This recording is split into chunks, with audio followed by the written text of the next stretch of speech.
Le Burkina Faso et le capitaine Ibrahim Traoré poursuivent leur bonhomme de chemin dans le secteur de l'industrialisation à travers l'implantation des usines de transformation de nos produits locaux. Dernièrement, à travers la société Sobeto, société burkinabé de tomates, le concentré de tomates dénommé Adia, qui signifie en langue bobo-mandare « quel délice » ou en djoula « c'est doux », en tout cas un goût agréable, a vu le jour. Même si pour l'instant, c'est encore en production de masse et que la distribution à grande échelle n'a pas encore débuté, c'est une fierté nationale. C'est une fierté nationale et les Burkinabés sont pressés d'avoir ce concentré de tomates là à leur table, savourer le goût du pays. Quel bonheur! C'est ce que nous demandons. La révolution en marche. En tout cas, appréciez vous-même. C'est une vraie bouffée d'oxygène, un sentiment de fierté et aussi de devoirs accomplis. Le président du Faso, chef de l'État, le capitaine Ibrahim Traoré, a fait une promesse à la population burkinabé de construire une usine populaire dans un délai très court.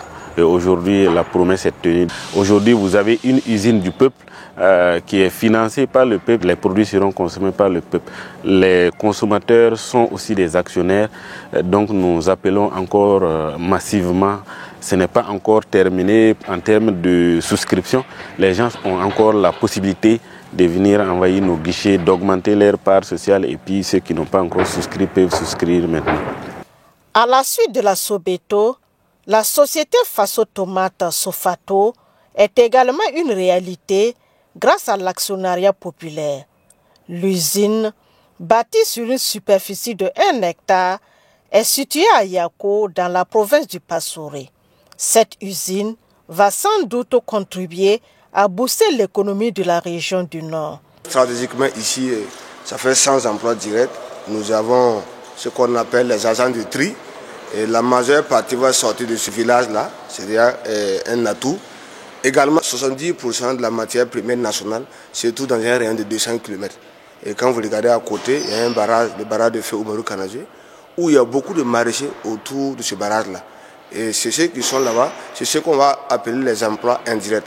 Et dans ces emplois indirects-là, je pense qu'on attend 1500 emplois indirects et au moins 80% de l'emploi indirect vont sortir approximativement de l'usine.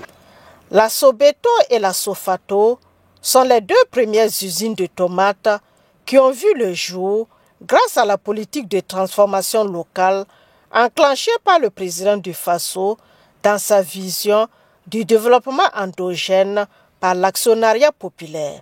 D'autres usines sont prévues dans plusieurs régions. Pour une gestion rigoureuse de ces sociétés, des contrats d'objectifs ont été fixés afin d'atteindre des résultats fort appréciables et pérenniser ces entreprises. Quand on a la vision et surtout la volonté, tout est possible. Tout est possible. C'est ce que nous demandons à nos dirigeants.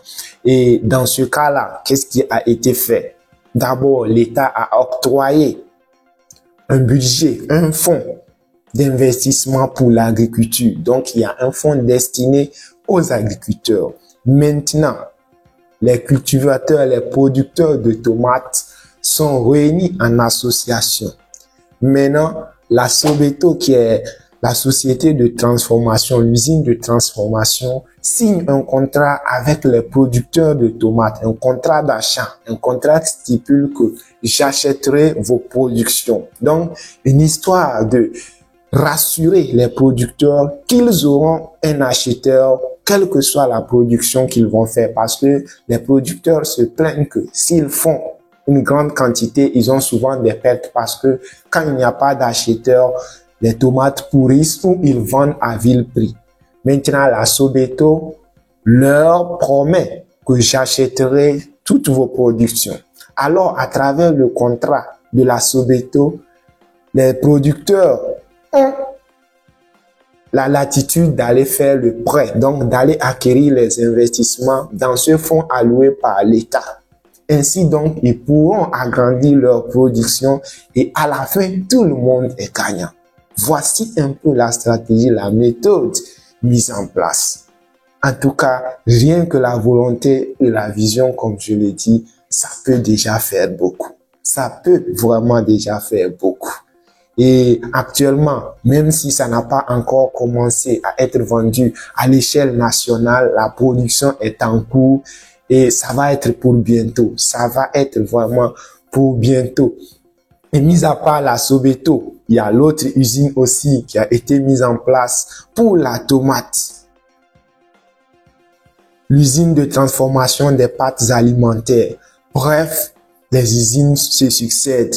Les efforts se multiplient et ça, grâce aussi à la détermination et à la participation du vaillant peuple du Faso pour accompagner leurs dirigeants.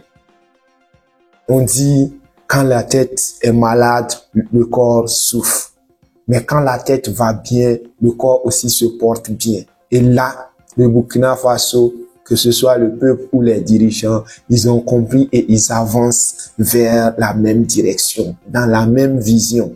Et ça ne peut que vraiment aboutir à quelque chose d'intéressant. Et je pense que, en plus de la Sofato et de la Sobeto qui évoluent dans le domaine de la transformation de la tomate, comme je l'ai dit, il y a plusieurs autres usines qui naissent dans d'autres secteurs. Et ça, c'est à féliciter. Je pense que c'est ce que nous demandons à tous nos dirigeants parce que des usines de la sorte, ça permet de résoudre vraiment beaucoup de problèmes parce que, ça va réduire un peu le chômage en donnant du travail, que ce soit indirect, de l'emploi indirect ou de l'emploi direct à certaines personnes qui évoluent dans le secteur. Ensuite, déjà, ça permet aux producteurs d'accroître leur production.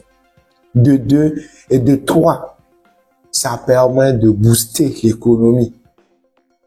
Tout en passant par l'optimisation des compétences, on va encore acquérir plus en expérience dans le domaine de la transformation. Tout ça, et le produit final peut revenir encore moins cher au consommateur final. Sans oublier que là, on a la possibilité de contrôler un peu ce que nous consommons parce que nous produisons cela nous-mêmes. Alors que ce qui nous vient de l'extérieur, on ne sait pas dans quelles conditions ça a été fait, avec quoi ça a été fait et souvent même, on ne prend pas le soin de vérifier tout ce que nous importons. Donc, je pense que cette méthode-là, cette stratégie-là s'avère doublement, triplement, voire N fois assez stratégique, assez intéressante. Maintenant, peut-être que les entrepreneurs qui évoluent dans le domaine de l'import, dans côté alimentaire, peut-être ils seront un peu les victimes de cette révolution-là. Mais en tout cas, ils devront travailler à s'adapter. Parce que si tu peux acheter en grande quantité auprès des usines nationales et continuer la distribution, je pense que ça reste toujours intéressant comme business. Sinon, en tout cas, c'est le grand peuple qui l'emporte. On ne va pas sacrifier quelques personnes. On ne va pas sacrifier le sort de tout un peuple pour juste quelques personnes. Ça sera plutôt le contraire. En tout cas, dites-moi comment vous appréciez cette révolution parce que oui, on peut ne pas aimer les gens qui font les coups d'État. On peut ne pas aimer tout ça. Mais il faut quand même reconnaître que le capitaine Ibrahim Traoré et son gouvernement, avec l'accompagnement du peuple, sont en train de réaliser quelque chose que nous souhaiterions tous que nos dirigeants fassent pour leur peuple, pour l'avancement de l'Afrique en général. Parce que non seulement les Burkinabés, mais les Africains conscients, beaucoup d'Africains d'ailleurs, sont contents, sont fiers de la vision du capitaine Ibrahim Traoré.